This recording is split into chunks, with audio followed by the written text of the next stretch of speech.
Histoire.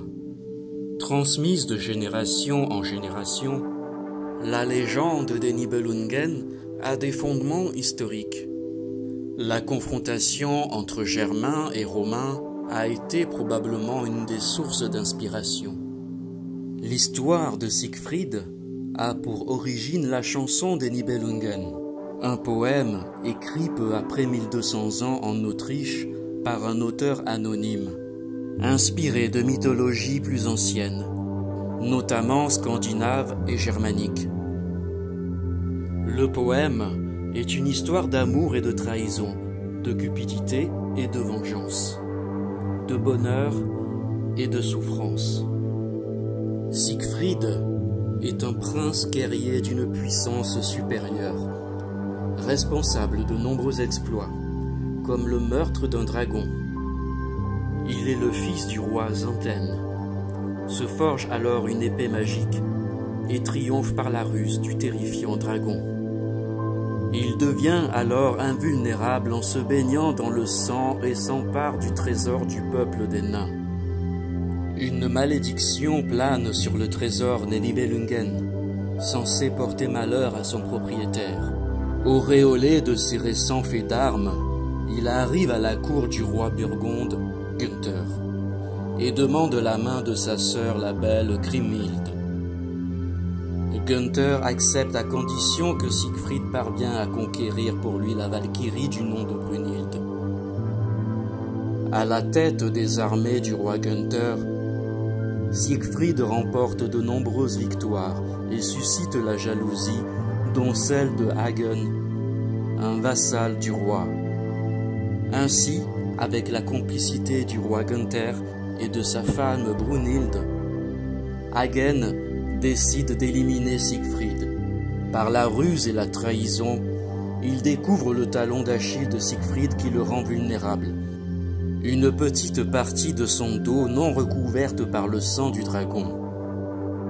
Au cours d'une partie de chasse, Hagen blesse mortellement le héros et s'empare de son épée.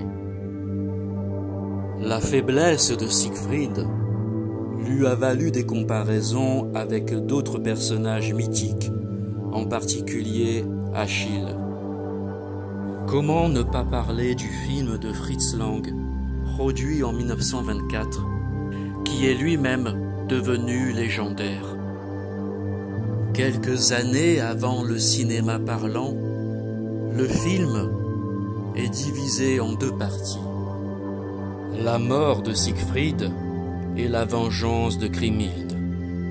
Siegfried, fils du roi de Xanten, termine son apprentissage chez le nain Mime.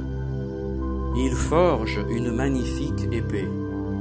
Désormais, il peut retourner chez lui, mais l'ambitieux jeune homme veut se rendre à Worms, capitale des Burgondes, pour conquérir la belle Kriemhild, sœur du roi Gunther.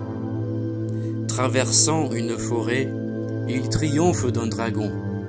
Suivant les conseils d'un oiseau, il se trempe dans le sang du dragon qui le rend invulnérable, à l'exception d'un endroit de son épaule où s'est posée une feuille de tilleul.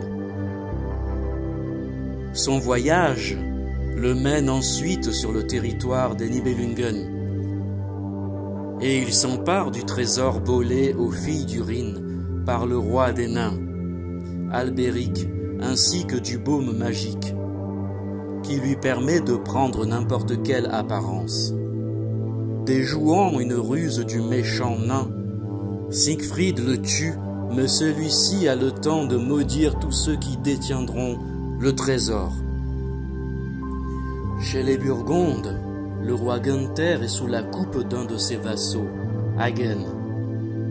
Silhouette noire au casque de fer orné de plumes de corbeau. Celui-ci impose un échange.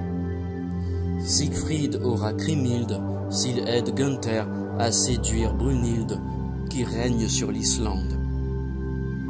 Après avoir aidé Gunther à conquérir Brunhild, Siegfried épouse Kriemhild. Entre Kriemhild et Brunhild, qui veut la considérer comme sa vassale, les choses se passent mal.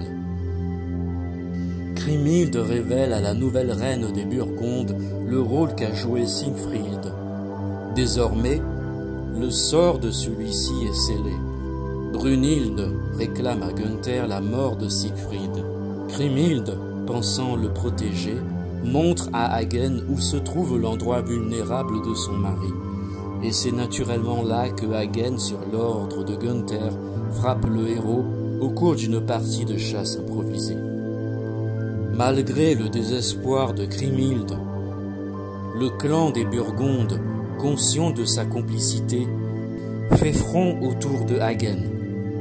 Elle jure de se venger, alors que Brunhilde, pris par le remords, se suicide sur le corps de Siegfried.